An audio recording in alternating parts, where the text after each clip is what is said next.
waxaad iga warantaa sida ay wax u jiraan waxaa la soo sheegayaa in dhibaatooyin Soomaalida halkaas joogto ay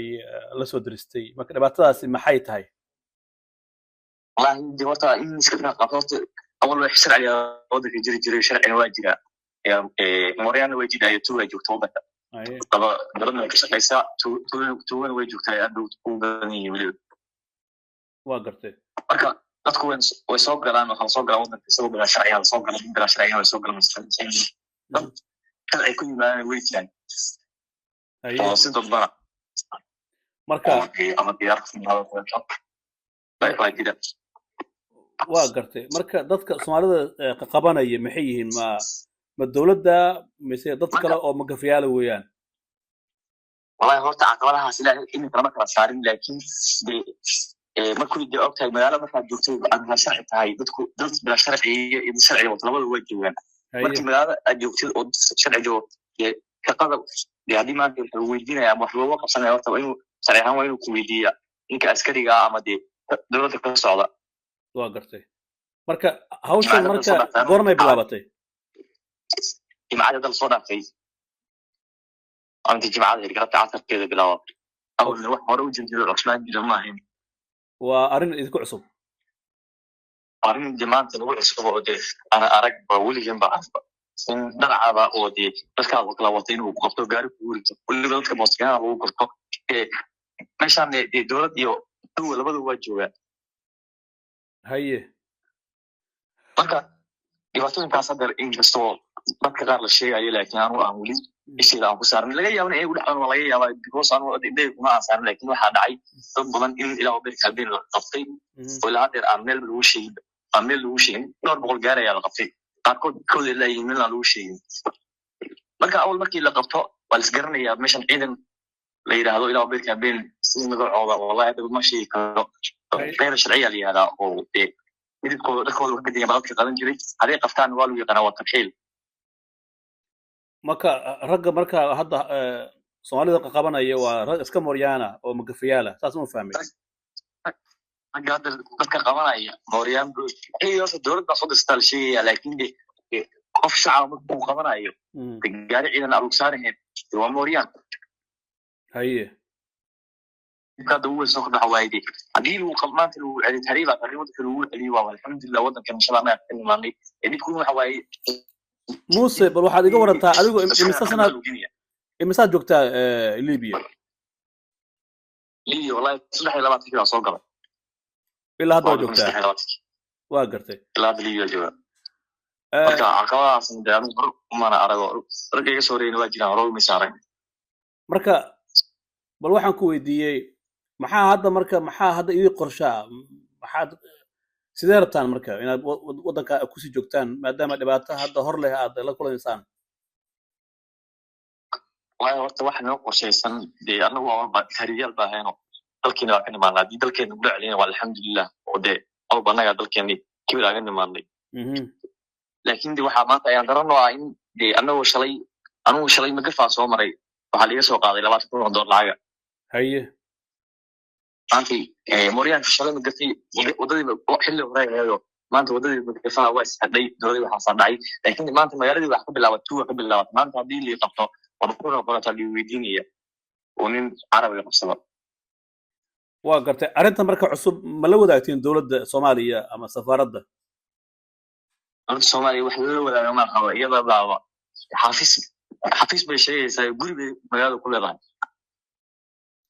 marka ma la xiriirteen wallahi la xiriir waa jira laakiin lama xiriirin laakiin wax ay qabataa jirin bayna caqabadaha ka horeysa maanta hadaan maanta ada u baahnaa in dalkay ku laabto aan u baahnahay waraaq aan ku laabto keenimayo iyadii baa furnay ma lama furo xataa inay horta furanta ka horeysa Muuse maadaama hadda sida sheegayso dhowr sano aad joogtay Liibiya dhibaatooyin badan la kulantay haddana dhibkan uu soo kordhay oo Soomaalidii wadooyinka laga qafaalanayo waxa kale oo ogtahay oo jira dad badan oo Soomaaliyeed oo ku tira jira qaarna wadada soo haya oo hadda Liibiya u soo socda dadkaas maxaad oran lahayd waxa fariinta u diray ragaas waxa waaye meeshaan uu deeanay waa kaga soo horeynayo inta sano joogna maantii luqadna naqaan wax walba naqaan cidna ugu ixtiraameen meel adigu aad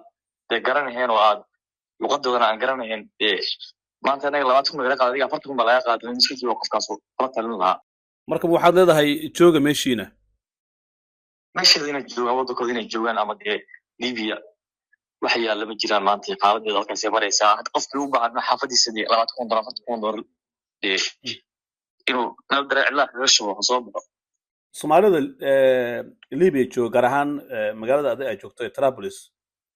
ma hal meel baad degan tihiin mise magaalada ku fiirsantiin waa horta magaalada dhowr xaafadood bay ka degan yihiin oo dhowrka xaafadood ka degan yihiin oo dhowr xaafado caana sida der Trablis oo kaleeto Madiina xaafad la yiraahdo kaleeto oo aad u weyn Abu Salim oo kaleeto